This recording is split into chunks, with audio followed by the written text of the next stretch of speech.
하나님은 복을 주시는 분이십니다.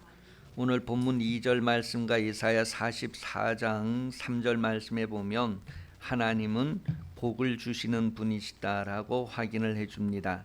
하나님께서 천진 만물을 지으실 때에 그 만물에게 필요한 복을 주셨고, 사람을 지으실 때에도 사람에게 필요한 복을 주셨다라고 창세기 1장은 기록을 하고 있습니다. 우리가 다른 사람들에게 복이 뭔가요? 라고 질문을 한다면 많은 사람들이 복이 무엇일까 쉽게 정리하고 대답하기가 어려울 것 같아요. 복이 무엇인가요? 묻는다면 나는 뭐라고 대답할까? 그냥 잘 먹고 잘 사는 것, 그리고 더해서 나중에 죽을 때도 잘 죽는 것, 그게 복이다라고 말할 수도 있을 거예요. 그런데 그렇게 사는 인생이 70년, 80년이다라고 성경은 시편 90편에서 말하고 있는데, 우리 인생 70년, 80년을 한 단어로 정리한다 그러면 수고와 슬픔이다, 그렇게 말하고 있습니다. 그러니 인생을 70을 산다 해도 80을 산다 해도 그 모든 연수가 수고와 슬픔뿐이라면 무엇을 복되다라고 할 수 있을까? 여러분도 한번 여러분의 삶을 지금까지 살아오시면서 돌아보시기를 바랍니다. 내가 어느 때가 가장 복되었던가? 내가 언제가 가장 복이 있었던가? 행복했던가? 그랬을 때 각각 특별한 경험들도 있을 거예요. 그런데 어머니 아버지가 계시고 형제 자매들이 있고 온 가족이 오손도손 그렇게 함께 살 때, 그때가 바로 행복한 시절이었다. 그런데 인생을 살면서 경험하고 있는 것은 대부분 다 흩어지게 되는 것이고, 또 그 흩어진 가운데에서 그리워하는 것이다 라는 것을 경험하게 됩니다.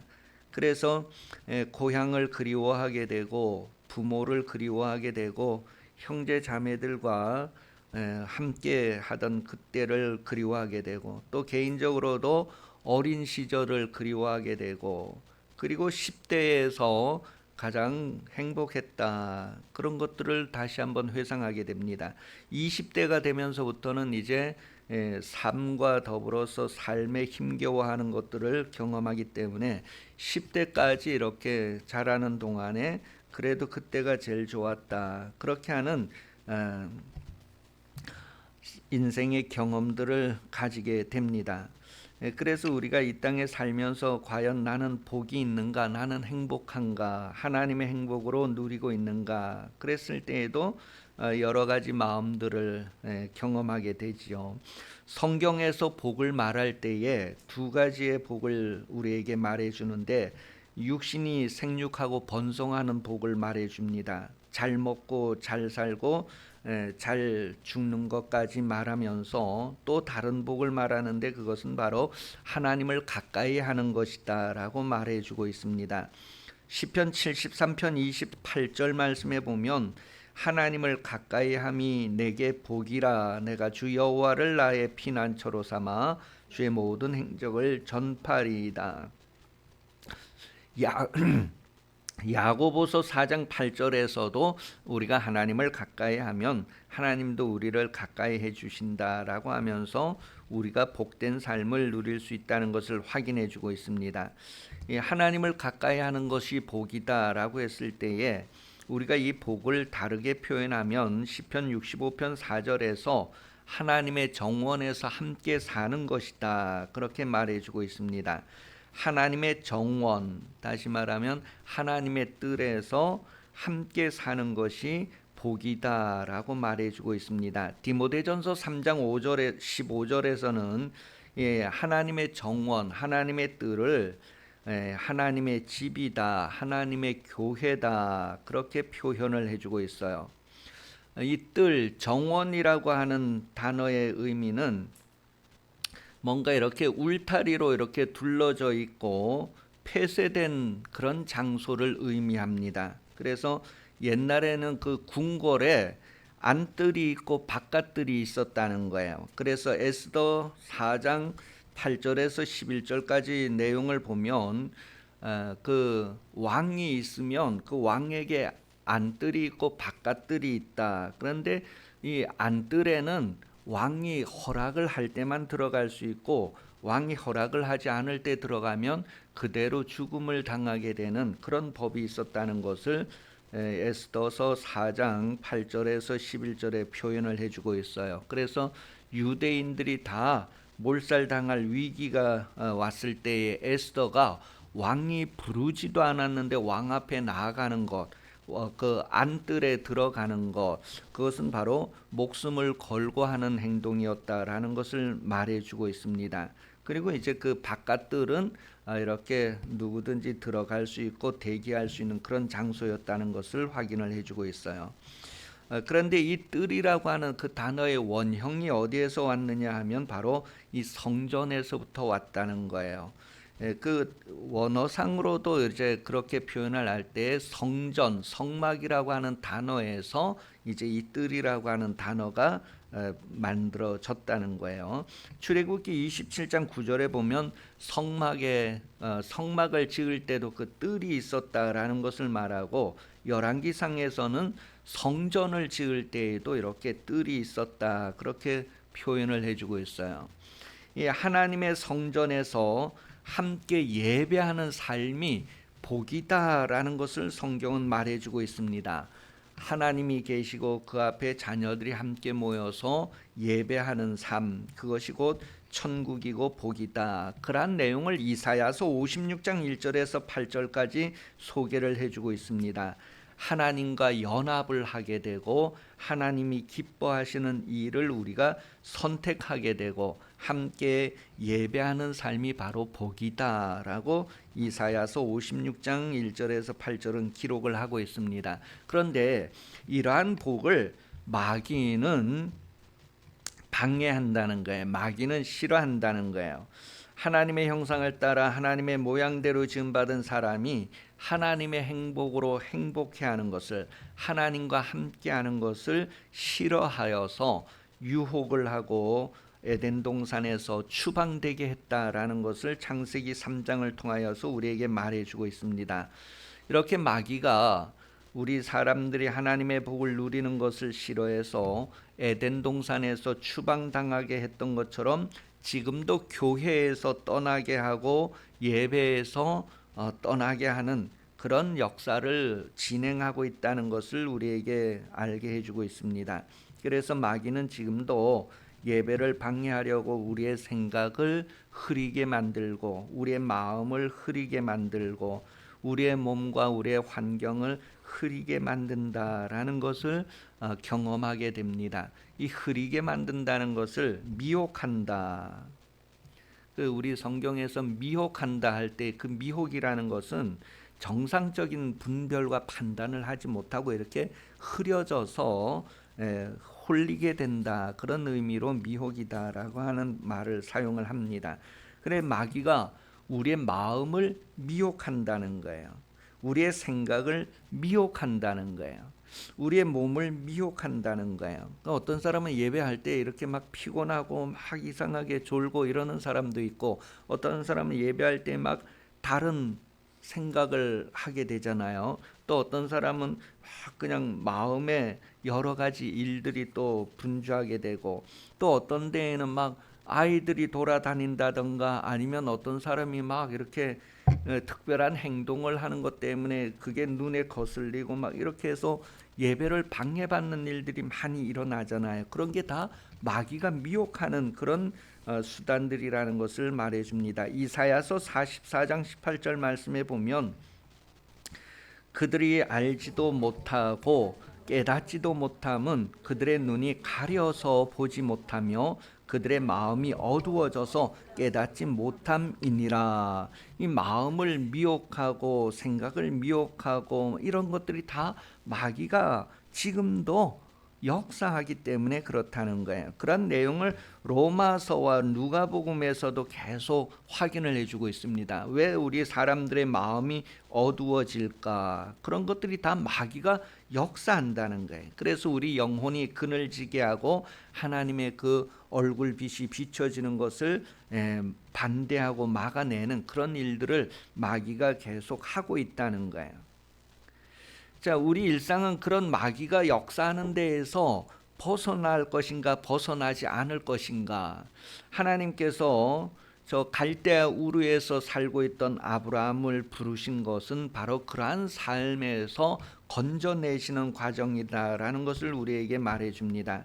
복을 주시는 하나님께서 아브라함을 택하여 부르셨던 것처럼 여러분도 택하시고 부르셨다는 것을 생각해 보시기 바랍니다.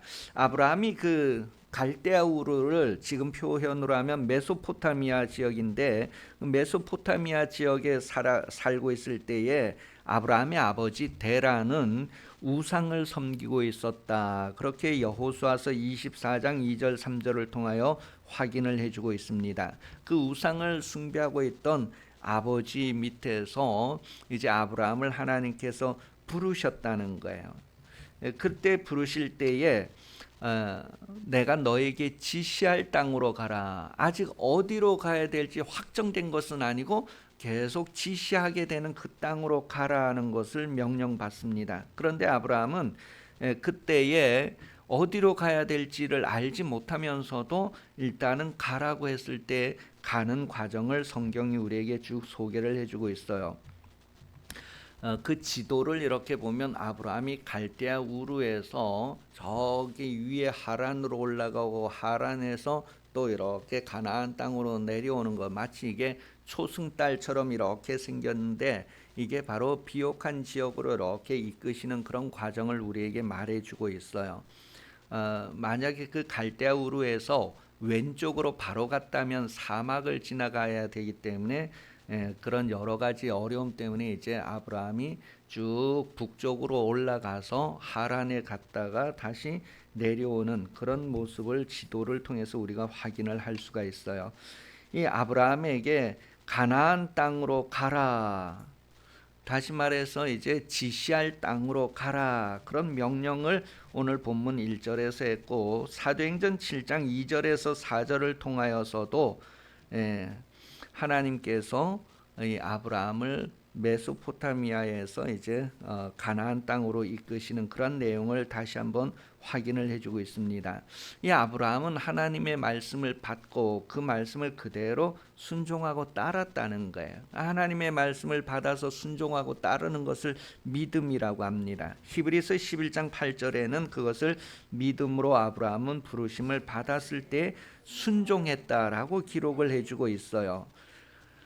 하나님의 부르심을 받았을 때 순종하는 그 삶이 바로 믿음이었다라는 것을 말해주고 있습니다. 성경은 육은 육이고 영은 영이다라고 요한복음 3장 6절을 통하여서 확인을 해주고 있습니다. 우리가 육신의 삶은 육신의 삶이고 영의 삶은 영의 삶인데 이 아브라함이 하나님의 말씀을 순종했다는 것은 하나님의 말씀을 그대로 믿고 따라갔다는 것은 바로 영적인 일이다라는 것을 말해주고 있어요. 하나님의 말씀은 영이다라고 요한복음 6장은 기록하고 있습니다. 하나님의 나라에 들어가려면 영으로 태어나야 된다. 영으로 인도함을 받아야 된다라고 말하고 있습니다.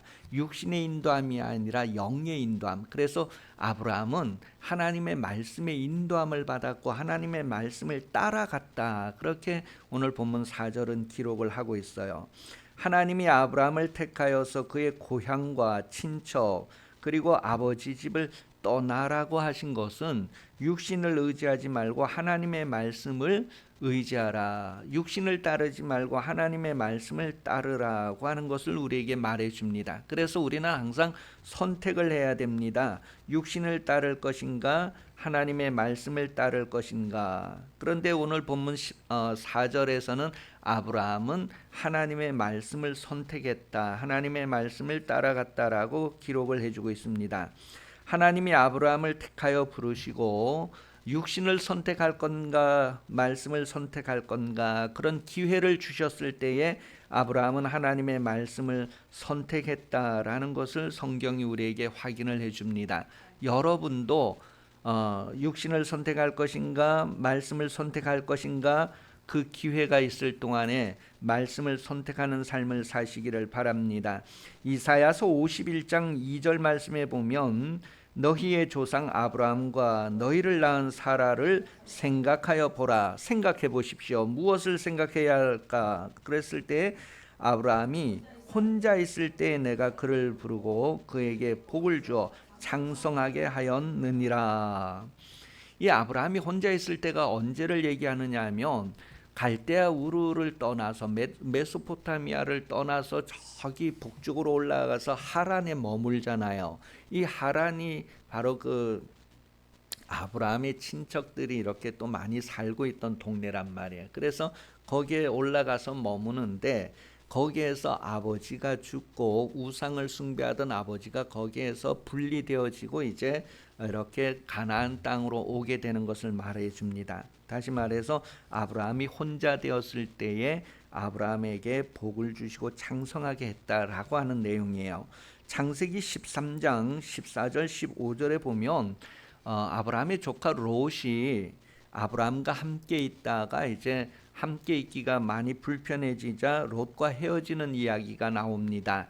롯은 그의 육신의 눈을 들어서 요단 주변에 그 아주 푸르르고 아주 초목이 무성하고 기름진 그런 뜰을 보고 그런 들판을 보고 그 방향을 선택해 갔어요. 그래서 점점 소돔과 고모라로 들어가게 되었다는 것을 성경이 말해주고 아브라함은 그렇게 육신의 눈에 보고 좋은 것을 선택한 것이 아니라 하나님의 말씀을 따라 선택했다라는 것을 보여줍니다. 그렇게 해서 창세기 13장 14절 15절을 보면 롯이 아브라함을 떠난 후에 여호와께서 아브라함에게 이르시되 너는 눈을 들어 너 있는 곳을 북쪽과 남쪽 그리고 동쪽과 서쪽을 바라보라. 보이는 땅을 내가 너와 내 자손에게 주리니 영원히 이르리라. 이 롯과 같이 있을 때 이런 얘기를 하신 것이 아니라 이제 혼자 되었을 때에 이런 얘기를 해주셨다는 것을 복을 선언하시는 것을 확인을 하게 해주죠. 하나님은 여러분에게 영생을 주시려고 세상에서 택하여 부르셨다라고 성경은 확인을 해줍니다. 요한 1서에서도 하나님이 우리에게 약속하신 것은 영원한 생명이다 했고 시편 133편 3절에서도 하나님께서 우리에게 명령하신 복은 바로 영생이다라고 말해주고 있습니다.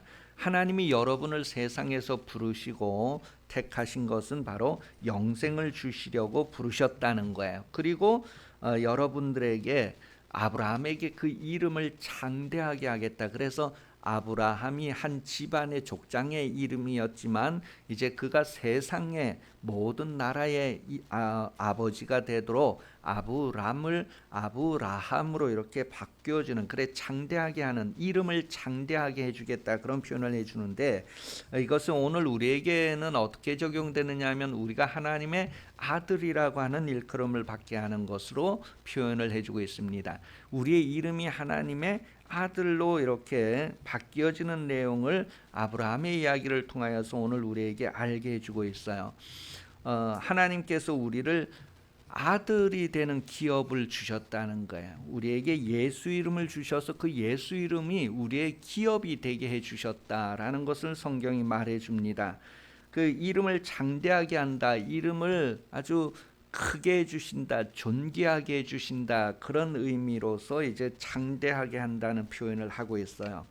하나님께서 여러분을 창대하게 하신다는 것은 바로 예수 이름으로 여러분을 창대하게 하시는 것. 그래서 예수 이름으로 모든 것을 기업으로 상속받게 해주셨다라는 것을 말해줍니다. 그리고 그 하나님의 아들이 되는 순간부터 하나님의 모든 부요함을 부요할 수 있게 했다는 거예요. 하나님의 부요를 누리는 그런 부요를 가지게 했다라는 것을 말해주는데 요한복음 10장 10절에 보면 생명을 얻고 더 풍성히 얻는 것으로 우리에게 나타내주고 있습니다. 그리고 어디를 가든지 그 생명을 공급하는 삶을 살라. 그 생명을 시작하는 삶을 살라. 그렇게 말해주고 있습니다. 그래서 어디를 가든지 너는 복이 될지라 했을 때 복의 근원이 되라, 복의 시작이 되라, 그러한 내용을 말해주고 있습니다. 정리하면 하나님의 부르심을 받은 성도는 말씀을 따라가면서 하나님의 복인 생명을 얻고 더 풍성히 얻게 하는 삶에 참여하게 되는 것을 우리에게 말해줍니다. 하나님은 생명이실 때 그 생명을 우리가 향하는 그런 복을 누리게 된다는 것을 말합니다. 하나님은 생명이고 우리는 그 생명을 향해서 나아가는 복이다라는 것을 말해줍니다. 하나님의 정원에서 복을 누리는 것에 대해서 시편 135편 1절에서 4절은 바로 하나님께서 우리에게 특별한 소유를 삼으셨다, 그렇게 표현을 해주고 있어요. 같이 한번 읽어봅니다. 시편 139편 1절에서 4절입니다. 할렐루야, 여호와의 이름을 찬송하라. 여호와의 종들아 찬송하라. 여호와의 집, 우리 여호와의 성전, 곧 우리 하나님의 성전 뜰에 서 있는 너희여, 여호와를 찬송하라. 여호와는 선하시며 그의 이름이 아름다우니 그의 이름을 찬양하라. 여호와께서 자기를 위하여 야곱 곧 이스라엘을 자기의 특별한 소로 택하셨음이라. 말라기서 3장에서는 저와 여러분을 하나님께서 특별한 소유로 삼으신 그 이유를 쭉 설명하는데, 그것은 바로 우리가 하나님의 이름을 존중하고 예수 이름으로 말미암기 때문이다라고 말해주고 있습니다. 여러분, 예수 이름으로 여러분이 하나님의 자녀가 되고 상속자가 되고 하나님을 향하는 삶을 살게 되었는데, 이것을 더 풍성케 하는 하나님의 역사가 여러분과 함께 지금도 계속되는 그런 인생을 살 수 있기를 예수님 이름으로 축복합니다. 기도하겠습니다. 하나님 아버지, 아브라함을 택하여 부르시고 그에게 복이 되라고 하신 것처럼 오늘 이 시대에 우리를 택하여 부르시고 우리에게 복이 되라는 말씀을 기억하게 하여 주옵시고 그것을 받아들이는 삶이 되게 하여 주옵소서. 하나님이 우리에게 복 주신 것은 영생의 복을 주신 것인데, 이것을 더욱 풍성하게 하시려고 우리에게 가라 하시는 그 모든 지시하시는 땅으로 향하여 가는 삶이 되게 하여 주옵소서. 가면서 전파하여 하나님의 나라가 가까웠다고 말하게 하시고, 하나님의 생명으로 많은 사람들을 초대해서 저들도 생명을 얻고 더 풍성히 얻게 하시는 하나님의 생명에 부여한 역사에 우리가 기꺼이 참여하게 하시고, 하나님의 부여하심으로 부요한 인생으로 복되게 하여 주시옵소서.